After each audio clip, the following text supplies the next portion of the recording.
नमस्कार दोस्तों, आप सभी का अपने YouTube चैनल कंपटीशन कंप्लीट में स्वागत है। आज हम पढ़ने वाले हैं ऊड डिस्पैच या हिंदी में इसे बोलें तो ऊड घोषणा पत्र या शिक्षा नीति ऊड का 1854 में ये पारित होता है। और ये शिक्षा नीति से पहले हम इंट्रो जान लेते हैं कि किसके द्वारा और उस कार्यकाल के किसके कार्यकाल में इसे पारित किया जाता है। तो देखिए, ये शिक्षा का जो है दूसरा चरण होता है, यानी कि सेकेंड फेज होता है शिक्षा का, इंडियन शिक्षा को लेके। और इसके जो ये किसके समय में शुरू किया गया था, तो लॉर्ड डलहौजी के टाइम पे शुरू किया गया था। आप इनका नाम तो जानते हैं, लॉर्ड डलहौजी के टाइम पे शुरू किया गया था। उस समय जो है बोर्ड ऑफ बीओडी के बारे में आप पढ़ा होगा, तो बोर्ड ऑफ कंट्रोल के जो डायरेक्टर थे, बोर्ड ऑफ डायरेक्टर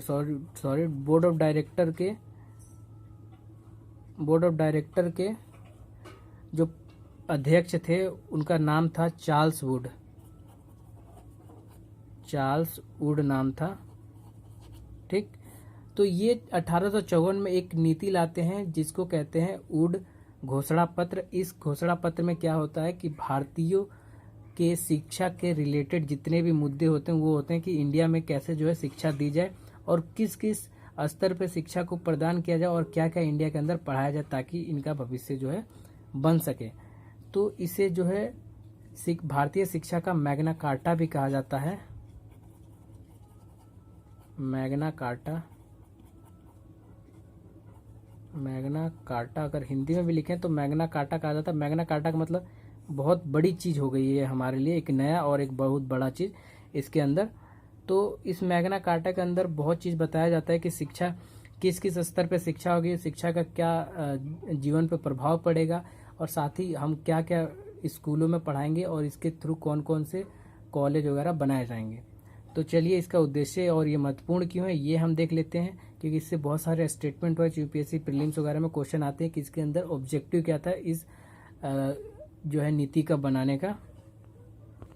इसमें जो पहली बात की गई थी कि जन साधारण की शिक्षा, राइट, यानी कि जो जितने भी भारतीय उनकी शिक्षा की बात की गई थी। एक वर्ग नहीं बताया गया था कि किसी अमीर को शिक्षा मिलेगी, यहाँ पर सबके लिए जनसाधारण के लिए जितने ऑल इंडियन से सबकी शिक्षा जो है बराबर मिलेगी।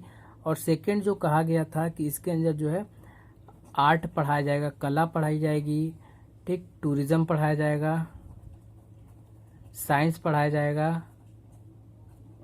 साइंस और लिटरेचर पढ़ाया जाएगा, ठीक है ना, दर्शन, विज्ञान और साहित्य की प्रसार किया जाएगा और उनके ऊपर शिक्षा दी जाएगी। और तीसरा जो ये सब ऑब्जेक्टिव मैं इसलिए बता रहा हूँ, ये देखिए, ये ऑब्जेक्टिव आपको एज इट इज जो है याद रखना चाहिए। अगर आप एज इट इज याद नहीं रखते हैं तो आपके पास जब स्टेटमेंट में क्वेश्चन आएगा तो आप इस स्टेटमेंट क्वेश्चन जो है कर नहीं पाएंगे। इसके अंदर क्या था कि अंग्रेजी माध्यम में पढ़ाई हो, ठीक, इंग्लिश मीडियम में पढ़ाई करवाया जाएगा, लेकिन देसी भाषाओं को भी प्रमोट किया जाएगा। जो देसी भाषाएं हैं, जो इंडियन लैंग्वेज थी उस समय पे, उनको अभी भी जो है उनको भी प्रमोट किया जाएगा, मतलब उनको भी साथ साथ जो है रीजनल लैंग्वेज में भी पढ़ाई करवाया जाएगा। ऐसा नहीं कि सब कुछ इंग्लिश में पढ़ाई करवाया जाएगा। चौथा जो चीज़, देखिए, देसी भाषाएं पढ़ाने के लिए प्राथमिक स्तर पे स्कूल बनाया जाए, प्राथमिक स्तर वाले स्कूल, यानी कि जो पहली से 5th तक के जो बच्चे होंगे वो देसी भाषा में पढ़ाई करेंगे। फिर उसके बाद जो है ना हाई स्कूल बनाए जाए, हाई स्कूल में जो है रीजनल लैंग्वेज के साथ जो है इंग्लिश भी पढ़ाई जाएगी, जो कि जिला स्तर पे हाई स्कूल, जो कि जैसे कि कॉलेज बनाया जाएगा और इसके रिलेटेड यूनिवर्सिटीज़ वगैरह बनाई जाएंगी। और प्राथमिक स्तर पे स्कूल बनाई जाएगी जो कि रीजनल लैंग्वेज पढ़ाई जाएगी। फिर उसके बाद इंग्लिश और अदर रीजनल लैंग्वेज के साथ भी पढ़ाई करवाया जाएगा। पांचवा जो इसका ऑब्जेक्टिव है इस ऊड डिस्पैच का, पांचवी जो चीज़ है कि शिक्षकों का प्रशिक्षण हो, यानी कि शिक्षकों का ट्रेनिंग हो, राइट, इनको बाकायदा अच्छे से ट्रेनिंग दिया जाए ताकि वो अच्छे से बच्चों को पढ़ा सके। और छठा जो चीज़ है कि महिलाओं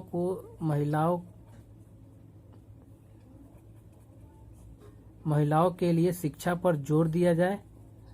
और जो अभी उस समय पर महिलाएं पढ़ी नहीं थी तो उनके लिए भी एक छोटा सा कोई प्राइमरी स्कूल खोला जाए, पाठशाला खोला जाए, उनको बता सकें कि क्या क्या पढ़ना और कैसे समाज में रहना है। ये सब चीज़ें यहाँ पर वुड डिस्पैच की नीति में, वुड घोषणा पत्र में शामिल किया गया था। देखिए जो छठा चीज होता है, ग्रांट इन एड की बात करता है वुड डिस्पैच। ये कहता है कि जो निजी प्रोत्साहन है, तो मतलब जो दान देना चाहता है, अनुदान की बात करता है कि जो दान देना चाहता है शैक्षणिक संस्थाओं को, वो दान दे सकता है। और जो छठी चीज है, सबसे इम्पोर्टेंट चीज है जो आपको याद रहना चाहिए, तो वो क्या है कि कंपनी ने लंदन विश्वविद्यालय के आधार पर, ठीक है ना, लंदन यूनिवर्सिटी के आधार पर, लंदन यूनिवर्सिटी का आधार पर इंडिया के अंदर 3 यूनिवर्सिटी बनाती है, कलकत्ता, ठीक, बॉम्बे आप बोल दीजिए, और मद्रास। ये 3 यूनिवर्सिटी का गठन करती है, और ये तीनों यूनिवर्सिटी 1857 में आफ्टर 3 ईयर जो है अस्तित्व में आ जाते हैं, और इनके अंदर पढ़ाई स्टार्ट हो जाता है। तो सबसे महत्वपूर्ण बात है कि ये 3 यूनिवर्सिटी का गठन वुड डिस्पैच के आधार पर हुआ, वुड घोषणा पत्र 1854 के अंतर्गत किया गया। तो ये वुड घोषणा पत्र से रिलेटेड आपको मैंने जितना कुछ बताया है, इसके अलावा जो स्टेटमेंट में प्रीलिम्स में चाहे वो बीपीएससी हो, चाहे वो यूपीएससी हो, चाहे यूपीपीएससी हो और एमपीपीएससी हो, किसी भी प्रकार का एग्जाम हो, या फिर आपका एसएससी सीजीएल हो, ठीक है ना, एसएससी सीजीएल हो, तो आपको कहीं से भी क्वेश्चन ये पूछेगा तो स्टेटमेंट में ये सारे क्वेश्चन आ जाएंगे कि मैं क्या क्या ऑब्जेक्टिव था और क्या कैसे इम्प्लीमेंट किया गया। तो आई होप कि आपको ये वीडियो अच्छी लगी तो लाइक कर दीजिए, शेयर कर दीजिए और सब्सक्राइब कर लीजिए हमारे चैनल को, और आपका दिन शुभ हो। नमस्ते, बाय दोस्तों।